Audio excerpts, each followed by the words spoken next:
Ani from Luxury Gaming here, and today I have another duel replay for you guys. And this one is Luke Coogan versus Nicolas Delhey. So yeah, guys, let's hop right into it. I'm very excited to see this match.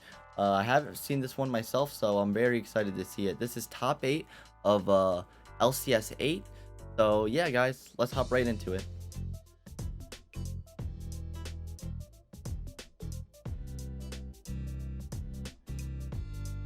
And it looks like Luke Coogan ends up winning the RPS here. Alright, let's see how this goes. Wow, strong opening from Luke here. He's going to be able to do a lot here. Especially since his opponent opened no hand traps. But it looks like Nicolas Delhey is playing Zoodiac. And it looks like he's playing a pure version. Main decking Mistake. Very interesting, but with no hand traps, I'm very scared on how this is going to end, because this deck uninterrupted is definitely very scary. So let's go through this. I know some of you guys don't know what these effects do because this deck's very new. So I'm going to go through the effects and stuff like that with you guys. So yeah, looks like Luke goes ahead and he starts off by playing Gate.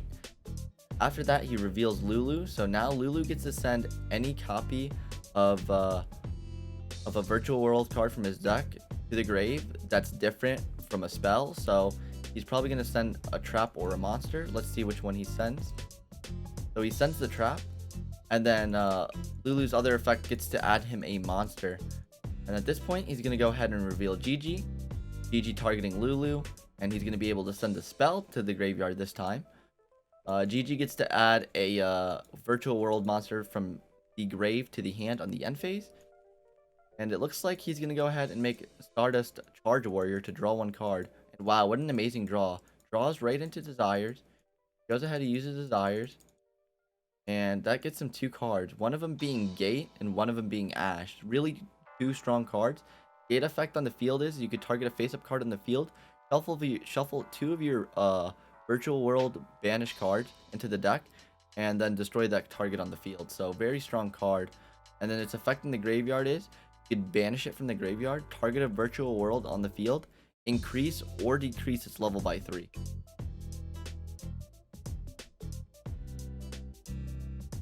So yeah, it looks like he's gonna go ahead and use the effective Gate in the graveyard, and its effect is to banish itself from the grave, add a virtual world from your deck to your hand, and then send one card from your hand to the graveyard. So he adds Luau, and I assume he's gonna discard the spell out of his hand. Yep, and that's exactly what he did. And now he's going to go ahead and reveal Luau.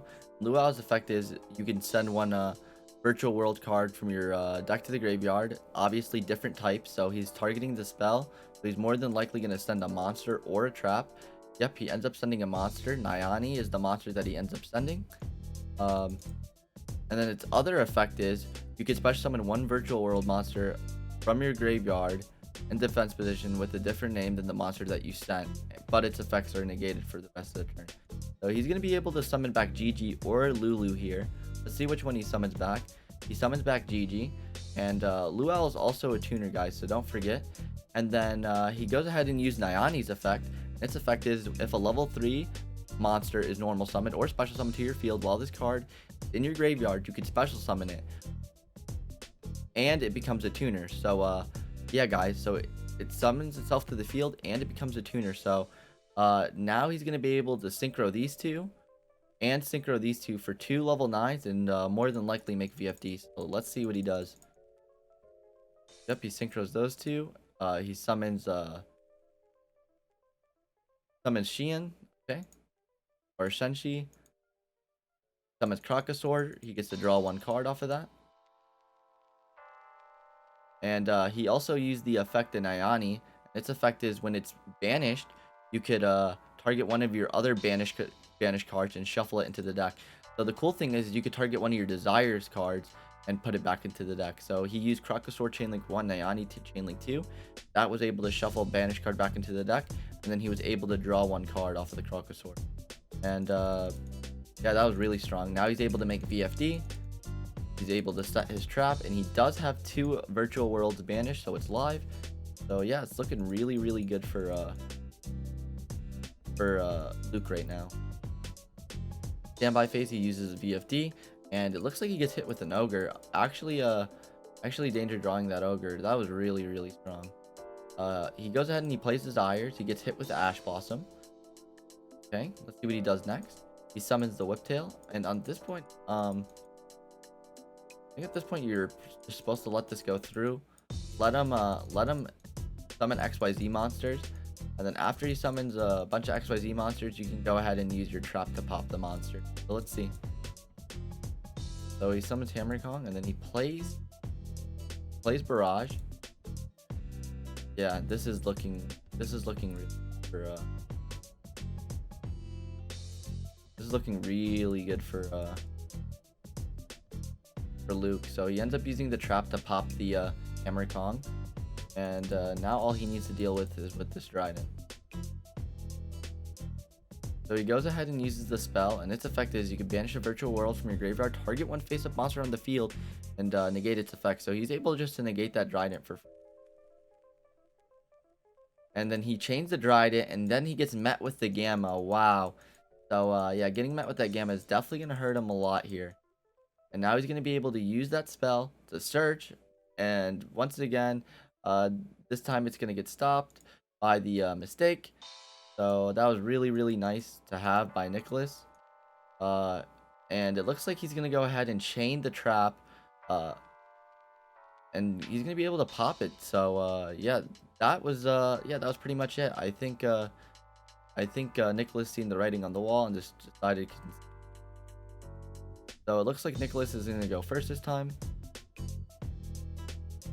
And his hand is pretty strong here. He opened Dimension Shifter, Whiptail, Ash, Desires, Ice Dragon's Prison. So he starts off his turn with Desires.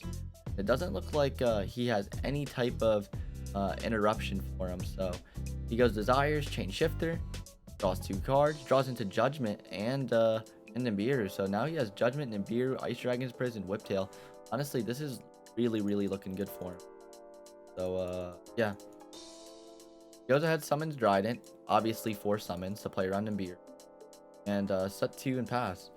And this hand looks really strong. I think Danger actually might be in trouble here.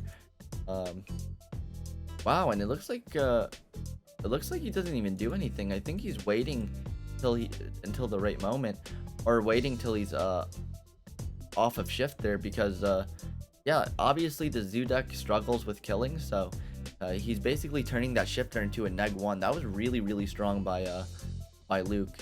And yeah, now he's gonna go ahead and Twin Twister, target the 2 sets,